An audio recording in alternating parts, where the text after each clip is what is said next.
Phone tapping కేసులో సంచలనం చోటు చేసుకుంది. మాజీ ముఖ్యమంత్రి కేసీఆర్కు సిట్ నోటీసులు ఇచ్చిన వేళ బీజేపీ వర్షన్ ఏంటి, అసలు బీజేపీ పార్టీ స్టాండ్ ఏంటో మనతో చెప్పేందుకు బీజేపీ రాష్ట్ర ప్రధాన కార్యదర్శి వీరేందర్ గౌడ్ గారు ఉన్నారు. చెప్పండి, మీరు ఇన్ని రోజులు కీలక సూత్రధారులకు విచారించాలని చెప్పి బీజేపీ పదే పదే చెప్తుంది. ఇప్పుడు మొన్న కేటీఆర్ కావచ్చు, ఇవాళ కేసీఆర్కి కూడా నోటీసులు ఇచ్చి విచారణ చేయబోతున్నారు. దీని మీద బీజేపీ ఏం చెప్తుంది?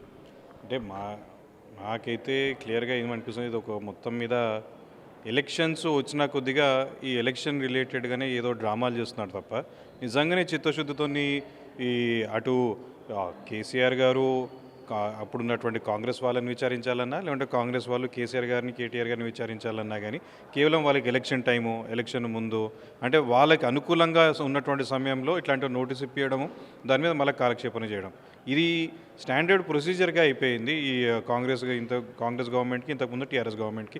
ఏంటంటే ఒకరికొకరు అండర్స్టాండింగ్తో ఇది పోతున్నారు. అయ్యో అక్కడ బీజేపీ పార్టీ పెరుగుతున్నట్టున్నది, అర్బన్ లోకల్ బాడీస్లో బీజేపీ బలంగా గెలిచేటట్టున్నది, దీన్ని మనం బ్రేక్ చేయాలంటే ఏదో ఒక సింపతి క్రియేట్ చేయాలనో, లేకుంటే ఇంకోటి ఏదో క్రియేట్ చేయాలనో, లేకుంటే ఏదో కాంట్రవర్సీ క్రియేట్ చేయాలనో, న్యూస్ మనం ఎట్లయితే మన దిక్కు తిప్పుకోవాలనే ఒక ఆలోచనతో వీళ్ళు ఏదో చేస్తున్నట్టు అనిపిస్తుంది తప్ప వీళ్ళకి నిజంగా చిత్తశుద్ధులు ఉంటే 100 రోజులలో చేస్తా అని చెప్పిండు. సిట్ అప్పుడెందుకు వేయలేదు మరి? ఇప్పుడు సిట్టి అంటే సిట్ వేసి దానికి ఇప్పుడు విచారణ చేయడం ఏంది అంటే దీన్ని బట్టి ఈ ఇన్వెస్టిగేషన్ చేయడానికే మీకు దగ్గర 2.5 సంవత్సరాలు టైం పట్టదు కదా. దగ్గర 2.5 సంవత్సరాలు కానీ వస్తుంది, మే జూన్ వచ్చిందంటే మీకు ఇంత టైం ఎందుకు పడుతుంది ఇన్వెస్టిగేషన్కి? మీకున్న ఆధారాలతోని అప్పుడే మీరు వేయగలుగుతుండే, అప్పుడే మీరు నోటీస్ చేయగలుగుతుండే. అంటే బీజేపీ నేతల ఫోన్లు కూడా ట్యాప్ అయ్యాయని మీరు ఆరోపించారు. కొద్దిమంది నేతల నుంచి సిట్టు కావచ్చు, అదేవిధంగా విచారణ అధికారులు స్టేట్మెంట్ తీసుకున్నారు.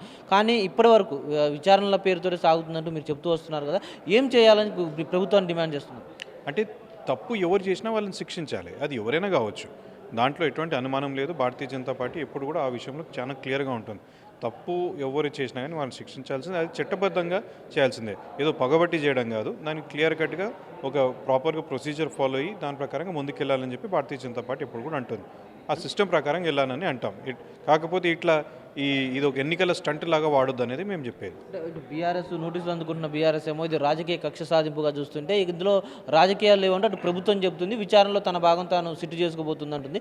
బీజేపీ మాత్రం బీఆర్ఎస్ కాంగ్రెస్ కుమ్మక్క అని చెప్తున్నారు, ఒక డైలీ సీరియల్ అంటున్నారు. ఇంకా అసలు మీరు ఈ వర్షన్లో ఈ బీజేపీ ముఖ్యంగా ఈ ఫోన్ ట్యాపింగ్ని ఎందుకు కేంద్ర దర్యాప్తు సంస్థలకు ఇవ్వాలనుకోవడంలో ఏం చెప్తారు? అంటే ఇది మనకి రాష్ట్ర ప్రభుత్వం కేంద్ర ప్రభుత్వానికి ఇవ్వాలి. ఇప్పుడు సిబిఐ ఎంక్వైరీ కావాలని చెప్పి రాష్ట్ర ప్రభుత్వం వారు అక్కడ రిక్వెస్ట్ అనేది పెడితే అప్పుడు న్యాచురల్లీ అక్కడ దాన్ని బట్టి వాళ్ళు సిబిఐ ఎంక్వైరీ చేయాలన్నా ఏం చేయాలని డిసైడ్ చేస్తారు. ఇక్కడ వీళ్ళకే ఇంట్రెస్ట్ లేదు. అప్పుడు ఉన్నటువంటి బీఆర్ఎస్ పార్టీకి భయము, ఒకవేళ సిబిఐ ఎంక్వైరీ అయితే మళ్ళీ వాళ్ళు చేసిందంతా బయటపడుతున్నప్పుడు వాళ్ళు భయపడ్డారు.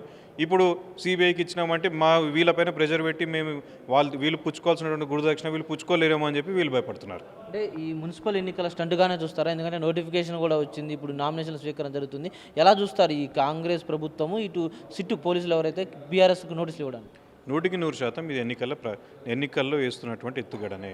ఎన్నికల కోసం ఇద్దరు కలిసి ఏంటంటే నిన్ను గిల్తా నువ్వు నన్ను గిల్ అనేటువంటి వ్యవహారమే తప్ప ఇంకొకటి ఏం లేదు. ఎస్, అది మనం చూడొచ్చు. ఎన్నికలు వచ్చాయన్నప్పుడల్లా ఏదో ఒక విచారణల పేరుతోటి కాంగ్రెస్ బీఆర్ఎస్ అడావుడి చేసి ఎన్నికల స్టంటు చేస్తున్నాయి తప్ప ఇందులో ప్రభుత్వానికి ఏమాత్రం చిత్తశుద్ధి లేదంటూ బీజేపీ రాష్ట్ర ప్రధాన కార్యదర్శి వీరేంద్ర గౌడ్ చెప్తున్నారు. కెమెరామెన్ శేషుతో విద్యాసాగర్, టీవీ9 హైదరాబాద్.